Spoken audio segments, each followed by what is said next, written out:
How's it guys? JP here from Pulse Pythons again. Thought I'd give some little bit of a video this evening with regards to how I insulate my snake room during the winter time. So here in South Africa at the moment, it's sort of an up and down with regards to weather. And obviously I use sort of like a granny flat at the moment, which is like a 2-room building with a little bathroom on that I use literally for my snake breeding. This is obviously my snake room. So I've gone around and I've insulated the windows. I've used polystyrene across the windows. That stops obviously the cold air from coming in. I've also got 2 paneled heaters, which I'll show you guys in a minute, which are set at 24.5 degrees. So my snake room in general stays around about the 25-degree mark anyway, but to also save electricity, I set it at 24.5. So if it does sort of go down in the evenings, then I know it won't go down lower than 24.5. So the ambient's helping out. I'm also using a humidifier at the moment, which is running, at the moment my room is sitting on 70% humidity, which is perfect for me as well for my room. It's helping with shedding. I have had a few issues lately with obviously the heating and stuff with regards to sheds, and bad sheds at that. So just going to give you a quick rundown on what I use, and then I'm going to show you a couple of locks that we've had so far. So far the breeding season is looking good. We've had a couple of locks. Obviously nothing, you can't count your eggs until they've been laid. So with all that said, let me give you a quick rundown and I'll show you guys from there. Alright, so first off, I've got 2 panel heaters, which are basically just fitted onto my little desk that I use in the middle of my snake room. That's also my worktop. And then obviously you can see there's a thermostat, 24.5, which is run to the heater. So yes, the cables, it was all a last minute job. Still need to tidy it up and then obviously do more. Then obviously we've got the humidifier. This is just a standard 3.5 liter humidifier. It's got a little piece on the top. As you can see, the steam coming out. What I do is I put eucalyptus drops in there, especially now over winter time. And obviously the F10 liquid as well. So my whole snake room basically just smells like a, how can I put it, a hospital room. Then coming through to this side, as you can see, so I'm running over there. That is my sort of polystyrene over the window. Also just a quick job. And then obviously that is behind my sticker board. Still need many more stickers. So that's basically the insulation. So if you look down that way, just 2 panel heaters. They're 400 watt heaters. And I find that obviously with me running it like this, it doesn't use as much electricity as it was done before. Right, that being said, let's get on to a couple of breeding. Right, so I don't want to mess around here too much. As you can see, this is a Pinto Pied, which is a Russo Pied male, and he's being bred to a Mojave female.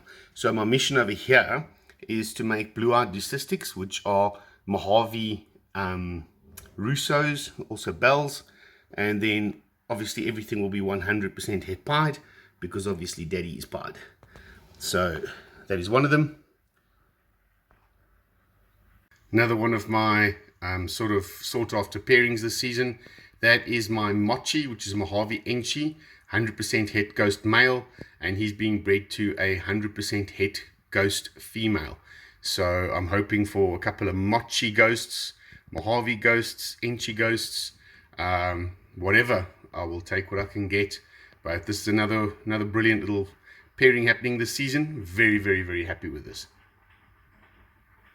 Another pairing I'm very excited about. So this is a bamboo girl, and she's being bred to a blackhead male.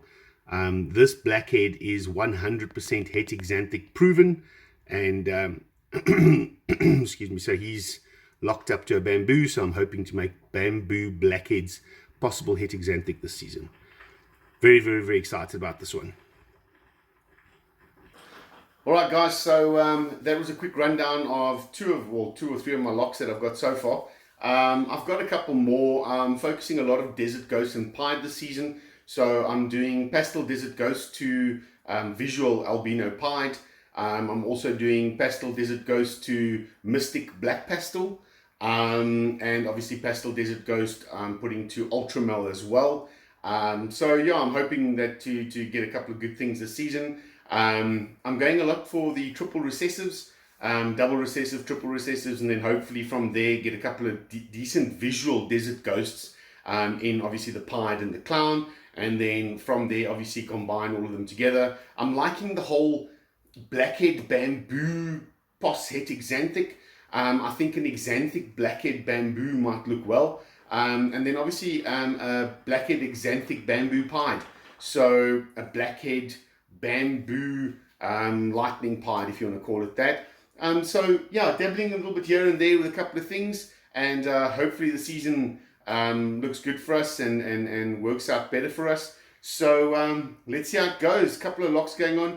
I basically just use a big board that I put my females on. I put my female to whichever male is going to go. I will not change the male around in that season at all.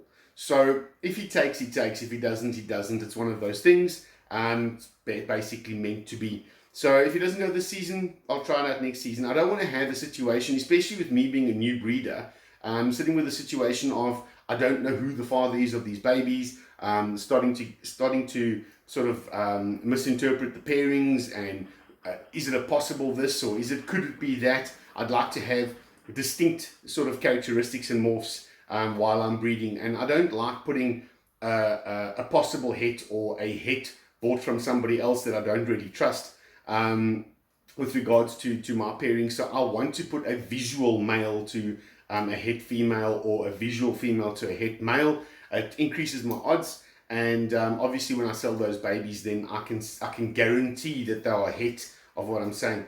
So I don't want, there's a lot of stories with people that are selling animals out there, especially guys from years ago, and 4, 5, 6 years down the line, it catches up to you.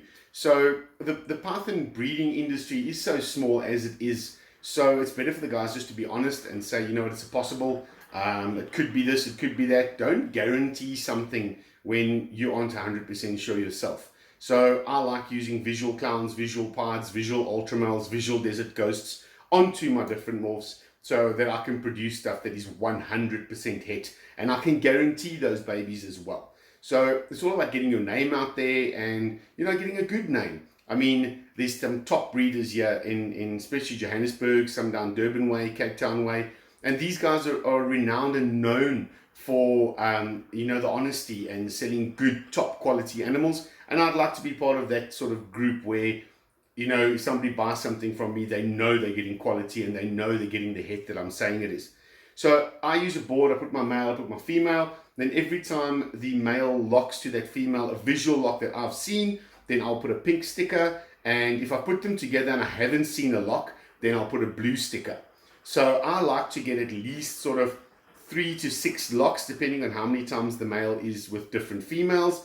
I like to put a male, or an adult established male, I'd rather go with for around about 5 females, possibly 6. I try not to go more than that, but if he's eating right the way through and he's healthy and he's not overworking, I put a male in with a female every sort of 2 weeks or so. So I give them that chance. He'll be in there for 3 days. If he locks, he locks. If he doesn't, he doesn't. From there, he's got around about 10 days, 11 days rest, where he'll get sort of 2 meals in him, a little bit of rest, and then he'll go into the next female. So just as a quick show, just to see sort of my little board, as you can see over there. So that's basically in my snake room. That is literally just so that I can keep track while I'm in the snake room, because you keep on forgetting. And you quickly pop in and then you notice a lock, and then you rush out for something else, and then you haven't marked that down. And then you come back later and there's, which one was it? So that there is my visual, and then from there I'll obviously take it to my Excel spreadsheet and I'll put it onto my computer for my following. I mean, last year's babies, I've still got every single piece of paper with regards to who bred where, the sires, everything is still over here. This is the originals from last year.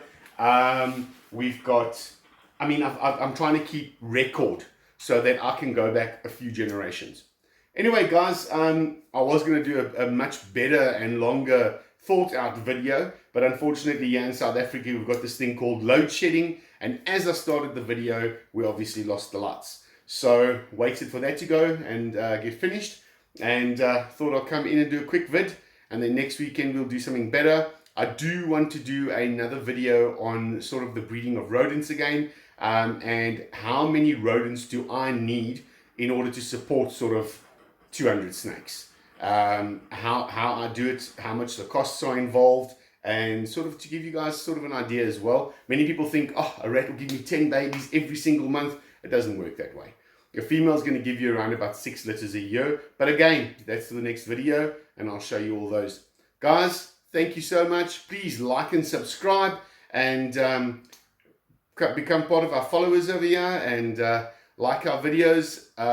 Please support all us local guys. The guys in Durban, we've got DJ, we've got Carl, Roland's coming up with his videos now. So the few of the South African guys are starting to make their movies and their videos. Please support us, like, subscribe.